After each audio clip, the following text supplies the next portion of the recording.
morning. Welcome to Communication and Coffee, although it is tea this morning and not coffee. Today we're going to talk about Chapter 6 in the Public Speaking Project, which is critical thinking. So let's go ahead and get started. So, critical thinking. What is critical thinking? Something that I hope everyone does every day. It's thinking actively about something to evaluate and analyze to find the best course of action. So if we do this thing, then what are the consequences? Is there a better way of going about it? In the context of public speaking in particularly, it's evaluating arguments presented to see if the logic is sound or if they rely on fallacies or other kind of false information to build a case. There's a quote I really like from Marcus Aurelius. It deals with critical thinking but also truth, because we use critical thinking to find the truth. If someone is able to show me that what I think or do is not right, I will happily change, for I seek the truth, by which no one was ever truly harmed. It is the person who continues in his self-deception and ignorance who is harmed.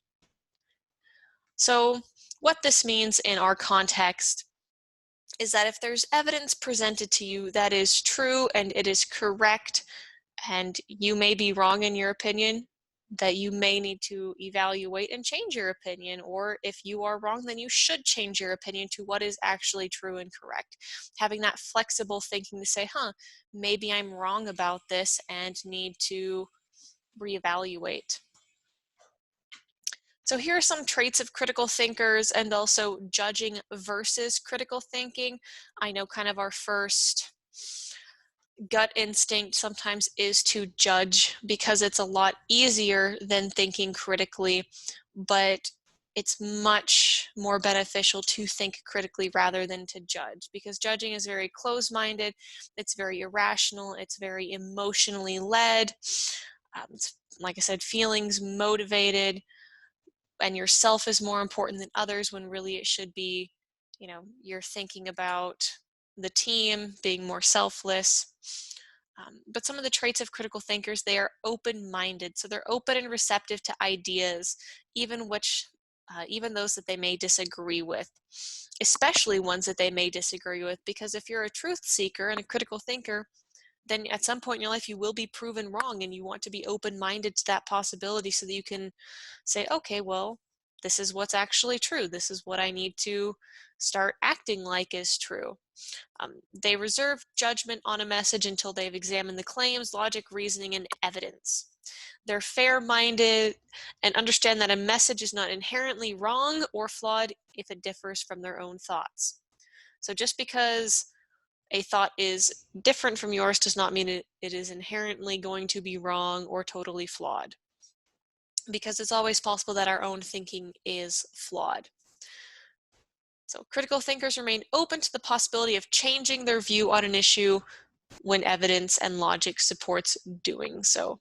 So if I am proven wrong, then I'm probably going to change my opinion because I want to be right. I want to know the truth. They have an analytic nature, so they're interested in understanding what is happening in a message.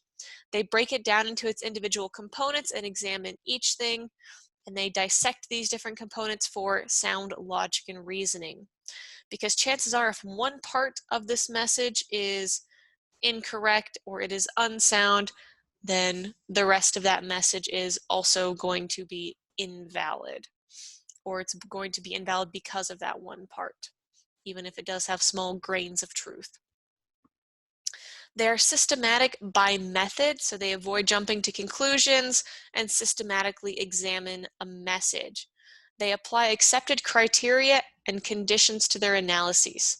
So this is like a teacher using a rubric to grade something. We have all our criteria laid out and we just check a box and say, okay, they made the word count, or they made the time limit, they cited all their sources properly, this is an A, B, C, D, F, insert whatever here based on the rubric, because they're accepted criteria that everyone has looked at and agreed to and said, okay, this is what makes A, B, C, D, F, whatever here.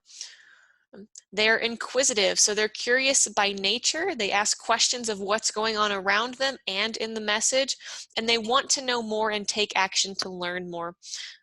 So one of my friends actually has a coffee mug that says "Question Everything," and I think that sums up them and their critical thinking skills pretty well, because they do that on a very regular basis. They question everything. And we see this with kids a lot too. They're very inquisitive. They're always asking why. So maybe being able to bring in some more of that childlike inquisitiveness and saying, okay, well, why do we do it? Why does it work? Why doesn't it work? They are judicious, so they are prudent in acting and making judgments. This does not mean that they are judgmental or judging people, but they are sensible in their judgments.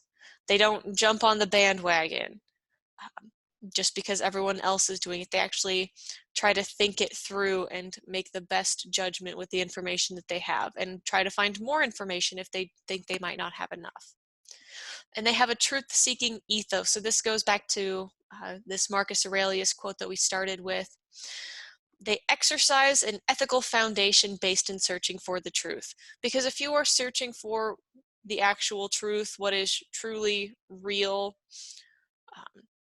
then you'll be a bit better off.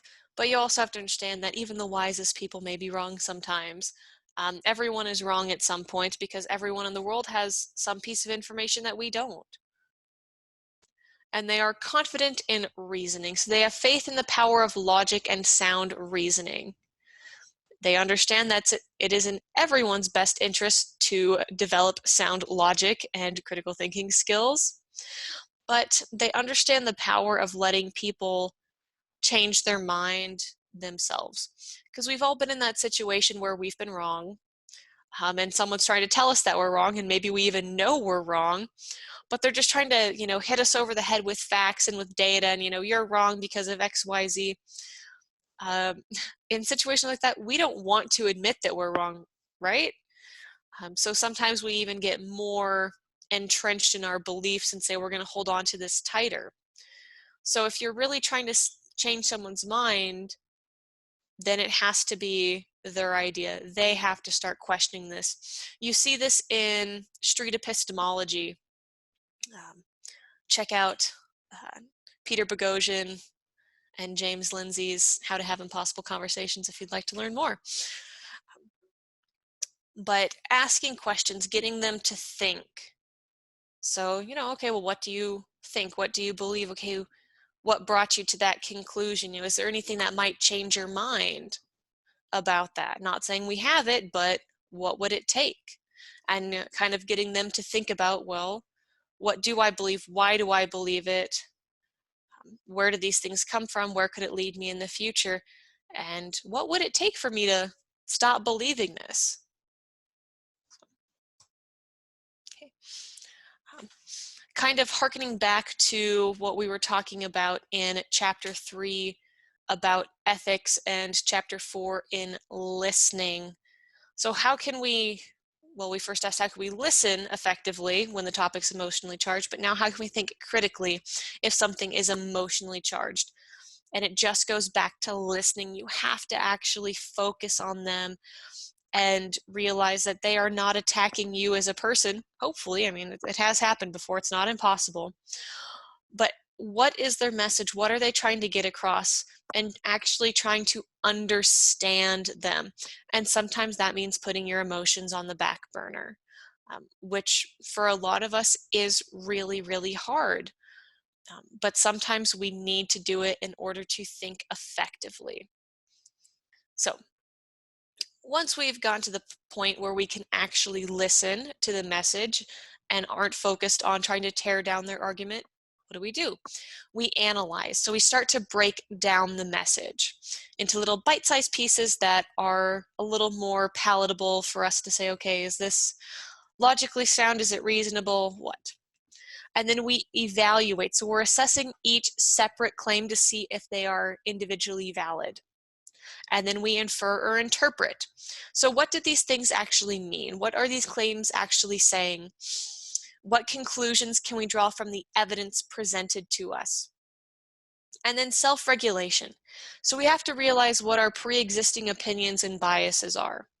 So if I'm in class with Jack, and Jack is trying to present evidence that Bigfoot isn't real, maybe I'm a really, really big supporter of Bigfoot because I've seen him and whatnot, I know that I'm going into there with a bias that says Bigfoot is real. And here Jack is attacking my position and saying Bigfoot is not real. So I'm going to say, I have a bias. Okay, break down his message. Okay, here, what is he actually saying? Are these different claims valid? And then what does this evidence actually say? Does it support the conclusion that Bigfoot is not real, or are there some discrepancies that would maybe make that as not believable? Okay. So some things to think about as both a speaker and an audience member. These kind of ring true for both. So is the speaker credible? Honestly, one of the big things to credibility is just looking like you know what you're talking about and then speaking effectively. So being fluent, having little to no crutch language, which basically comes with practice. So if you practice your speeches and you look like you know what you're talking about, a great majority of people will just tend to kind of believe you. But if you want to actually get the people who may be more skeptical, you actually have to have evidence to back up your claim. Do the statements or claims make common sense or seem to ring true or false? So if you're just thinking about it on the surface, is this common sense? Is it accurate? And then as a speaker, you really need to make sure that your claims are true, that you are presenting the truth, that you are being an ethical speaker. Is the logic used sound? So does X follow Y? Does B follow A? I think I said that first one, switched around. Whoops. What questions or objections are raised? So as a speaker, particularly in persuasive speaking, I always try to have my students do this. So in one of our exercises, we switch sides. So I say, okay, what's your topic? What is your position on it? Okay, now you have to find arguments for the other side to see what kind of questions or objections might be raised so that you can find sources and evidence to, what's the word I'm looking for? Counterpoint, I guess, those objections and say, well, some people believe XYZ, evidence or a study done by, Smith in 2017 says blah, blah, blah, blah, blah. And then as audience members, what questions are raised in your mind? What objections do you have? Maybe you jot those down and then afterwards go up and say, hey, I had a couple questions about this. Can you explain this to me? Where might I find more information about this? And then how will more information affect their message? Will it strengthen or weaken the claims? Like I said earlier, everyone has some form of information that you don't. So you need to make sure that you have as much information as you can. And a lot of the times that just comes from talking to people and getting information from them. If you have information that might affect someone's message, offer it to them, whether it will strengthen or weaken their argument. If it'll strengthen their argument, you can say, hey, I know this thing, here's the source, I didn't hear you talk about it, so maybe next time you do something like this, it could be helpful for you. If it will weaken their argument because you have contradictory evidence or information, you can always say, hey, I heard this thing from this source. What's your take on it? Do you have anything that would kind of relate to this so that I can go look it up? Just kind of continuing with that, is the evidence sound? Basically, is it true? Like, please make sure the information you are presenting is actually factually true and not from a biased source, not made up. You're not misquoting someone or taking something out of context. Does the evidence say what the speaker says it does? So I've seen this before on the internet because, you can see everything on the internet. People are citing articles and saying, oh, well, this article says, XYZ, but, I'm a professor. I have access to a lot of academic articles, even ones behind paywall, so I can go and look it up and read it and be like, it's literally claiming the opposite of what you said it does. You're taking one thing out of context and trying to quote that, but that's not actually what it says. So does the evidence actually say what people are saying it does? Does contradictory evidence exist? And if so, what is it? How reliable is it? Because you can say that, the sky's pink because you saw it one day, but, anecdotes aren't evidence. And is the evidence from a valid, credible source? So we talk about this in one of my classes, particularly for America. We have, in regards to news, where a lot of students, get their information for speeches in my class. You have news on two opposite ends of the political spectrum. Obviously, one is biased more towards the right and one is biased more towards the left. So if my students are using those sources, I need them to know that these are biased sources. So you either need to get one from both about the same issue that you're talking about, or find one that's more to the middle and less biased. If we go back to our Bigfoot example, if National Geographic, did an expose on Bigfoot, we're not talking about like the History Channel, Animal Planet, Bigfoot hunting things, but like if they actually did something, found something, then yes, maybe National Geographic would be a good credible source for that. But, Bigfoot Conspiracies 101, .com might not be a very credible source for if Bigfoot is real or not, depending on the content of it. I don't know. I don't even know if it's a real website. It probably is somewhere. But is your information credible? Is it from a good source? Okay. So how can we actually have a productive argument? Not like, face-to-face, yelling in people's argument, but a persuasive argument. So I will put this link down in the description below. You can go ahead and check it out if you'd like to. If you're my student, you can just go and click on the link in the PowerPoint. Okay, so fallacies, which we tend to see a lot of them in use, particularly for persuasive speaking. Just in our daily life, like people say some silly things to try to convince people to do other things. But there's two overarching umbrella types. There's formal and informal.